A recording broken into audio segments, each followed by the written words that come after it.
Hello my friends. इस video में मैंने कुछ स्ट्रक्चर्स को लेकर के और उसके आधार पर हिंदी वाक्यों को इंग्लिश वाक्यों में ट्रांसलेट करने के बारे में जानकारी दिया है। हम अपने डेली लाइफ में इस तरह के हिंदी वाक्यों को बोलते हैं, जैसे अपना ज्ञान अपने पास रखो, अपनी सलाह अपने पास रखो, अपना बैग अपने पास रखो, अपनी बुद्धि अपने पास रखो, अपनी चाबियां अपने पास रखो, अपनी डायरी अपने पास रखो। तो इस तरह के हिंदी सेंटेंसेस को हम डेली लाइफ में बोलते हैं। जैसा कि होता है कभी कभी कि कोई कहता है, कोई ज्ञान देने लगता है, कोई उपदेश देने लगता है, तो सामने वाला आदमी चिढ़ जाता है, नाराज़ हो जाता है और कह देता है कि अपना ज्ञान अपने पास रखो।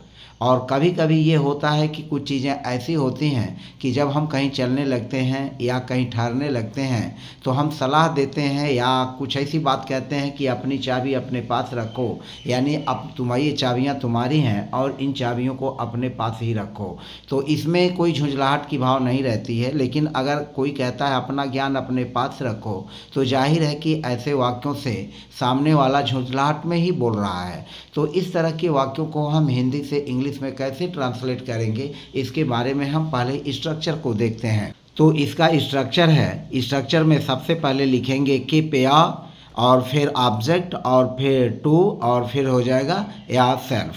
तो इस तरह से इस स्ट्रक्चर के आधार पर हम इनकी इंग्लिश बना लेंगे। जैसे अपना ज्ञान अपने पास रखो, तो अपने पास रखो तो इसको लिखेंगे कीप, कीप और फिर हो जाएगा कीप या,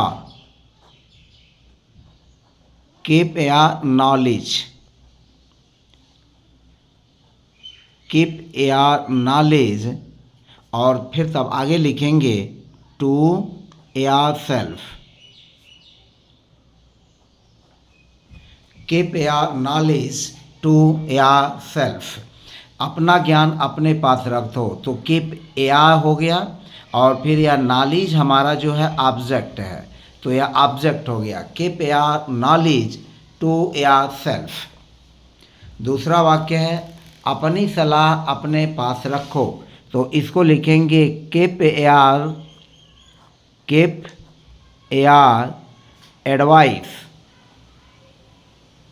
keep your advice to yourself, keep your advice to yourself. तो यहाँ एडवाइस जो है ऑब्जेक्ट के रूप में है और यह नाउन है, संज्ञा है। तो keep your advice to yourself. तीसरा वाक्य है अपना बैग अपने पास रखो। अब यहाँ पर देखें, इसको हम जब बनाएंगे तो इसको लिखेंगे keep your bag, keep your bag. अब यहाँ एडवाइस जो है एक आदमी के विचार हैं, उसके सलाह हैं, और फिर नॉलेज किसी आदमी के पास जो है वह ज्ञान है। यहाँ पर बैग जो है एक साधन है, एक वस्तु है। तो इसके लिए हम यहाँ पर keep your bag to yourself न लिख करके यहाँ पर लिखेंगे keep your bag with you, with you, keep your bag with you. अपना बैग अपने पास रखो। अपना मोबाइल अपने पास रखो, तो इसको भी इसी तरह से लिखेंगे keep your mobile, keep your mobile with you. अपना मोबाइल अपने पास रखो, अपनी बुद्धि अपने पास रखो। तो अब यहाँ पर बुद्धि जो है यह संज्ञा है, तो keep your wisdom, keep your wisdom to yourself, keep your wisdom to yourself. अपने विचार अपने पास रखो, यानी कहने वाला यह कह रहा है कि जो तुम्हारा विचार है वह विचार अपने पास ही रखो। तो यहाँ विद यू नहीं होगा, यहाँ टू योर सेल्फ का ही यूज़ करेंगे। तो keep your ideas, keep your ideas to yourself. फिर है अपना प्रवचन अपने पास रखो, तो इसको लिखेंगे कीप या sermons, keep your sermons to yourself, keep your sermons to yourself। Next है अपना धन अपने पास रखो। हमने ज़्यादा से ज़्यादा एग्जाम्पल को लिया है ताकि आप जो है इस पर ज़्यादा से ज़्यादा प्रैक्टिस कर सकें, अभ्यास कर सकें। अपना धन अपने पास रखो, तो इसको लिखेंगे कीप यार मनी, कीप यार मनी विद यू। यहाँ पर विद यू होगा, टू यार सेल्फ नहीं होगा। कीप यार मनी विद यू, अपने तर्क अपने पास रखो। अब यहाँ व्यक्ति की तर्क है, क्षमता है तर्क की, तो इसकी बात हो रही है, तो यहाँ पर रखेंगे keep your concept, keep your concept to yourself, keep your concept to yourself. अपना उपदेश अपने पास रखो, इसको लिखेंगे keep your advice, keep your advice to yourself, keep your advice to yourself. अपनी घड़ियाँ अपने पास रखो, इसको लिखेंगे keep your watches, keep your watches with you. अपनी चाबियां अपने पास रखो, इसको लिखेंगे keep your keys, keep your keys with you. अपनी कलम अपने पास रखो, इसको लिखेंगे कीप यार पेन्स विद यू, कीप यार पेन्स विद यू। अपनी डायरी अपने पास रखो, डायरी की हिंदी दैनंदिनी होती है, तो कीप यार डायरी, कीप यार डायरी विद यू, कीप यार डायरी विद यू। अपनी सोच अपने पास रखो, इसको लिखेंगे कीप यार थॉट्स, कीप यार थॉट्स टू यार सेल्फ। अपनी दवाइयाँ अपने पास रखो। अब यहाँ दवाइयाँ आ गई, तो दवाइयों के लिए विद यू लिखेंगे, मतलब अपने पास के लिए, तो कीप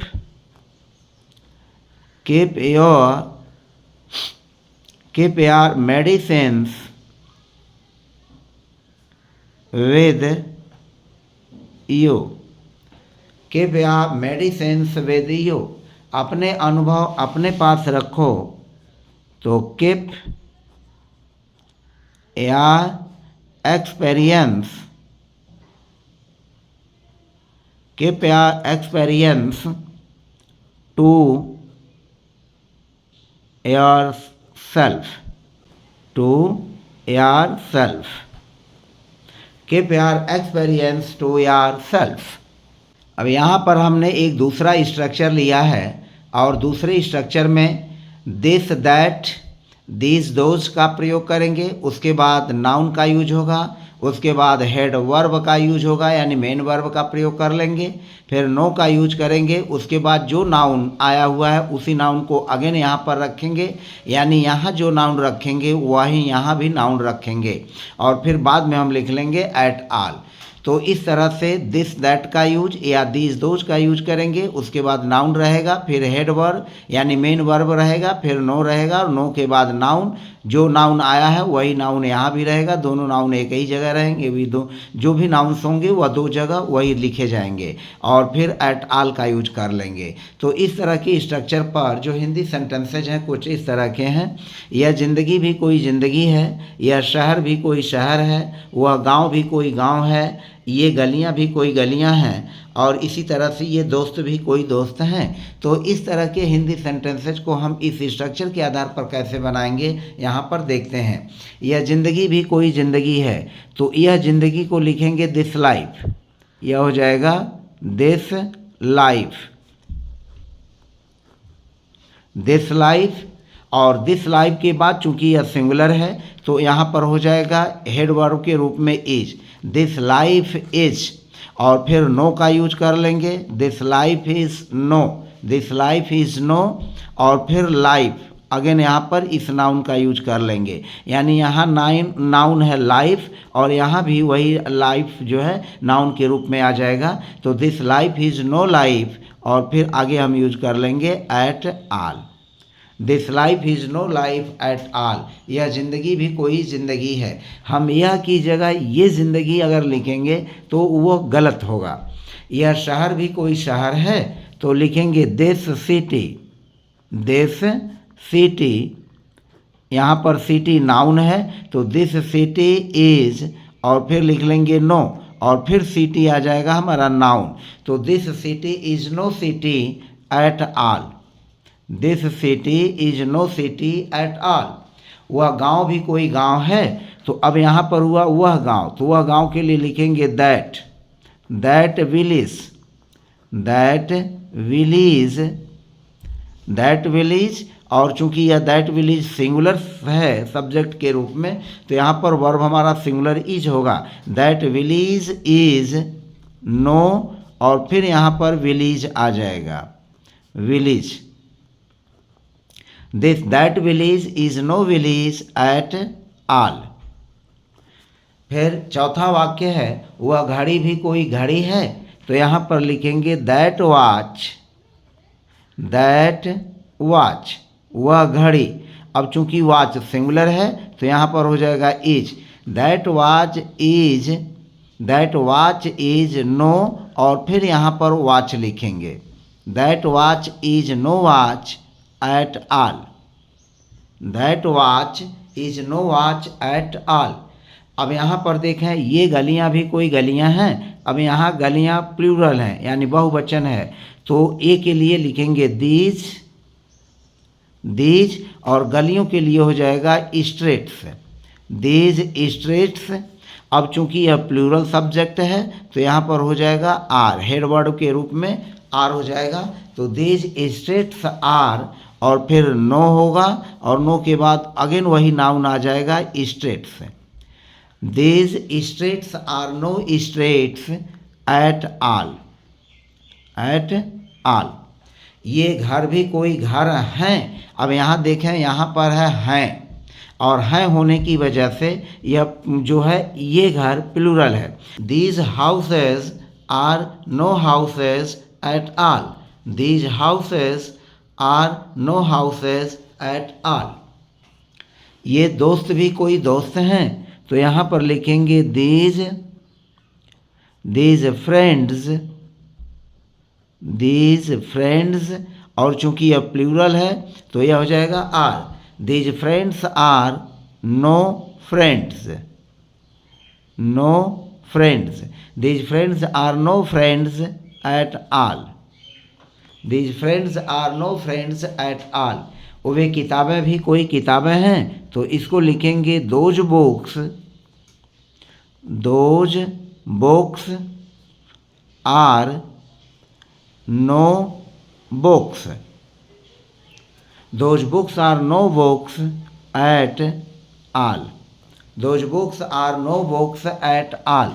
नेक्स्ट सेंटेंस है यह काम भी कोई काम है, तो यहाँ पर यह काम जो है सिंगुलर सब्जेक्ट है, तो इसको लिखेंगे this work, this work is no work, this work is no work at all, this work is no work at all.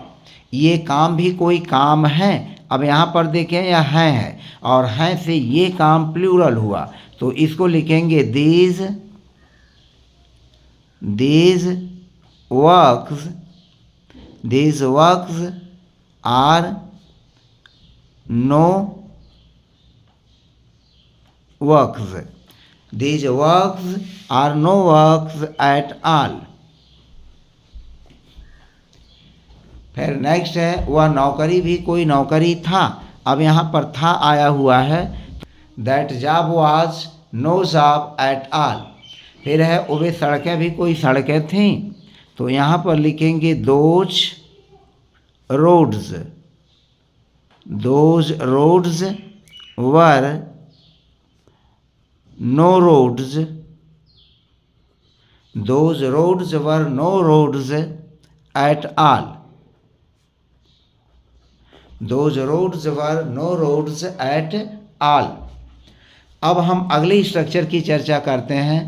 इस स्ट्रक्चर में सच अ का यूज किया गया है, फिर नाउन, फिर हेड वर्ब, फिर नो और फिर नाउन और फिर एट ऑल। जैसे देखें ऐसी ज़िंदगी भी कोई ज़िंदगी है, तो ऐसी ज़िंदगी, तो इसको लिखेंगे सच और तब यहाँ पर अ भी आएगा, सच अ लाइफ इज़ और फिर नो आएगा और फिर हो जाएगा नाउन लाइफ।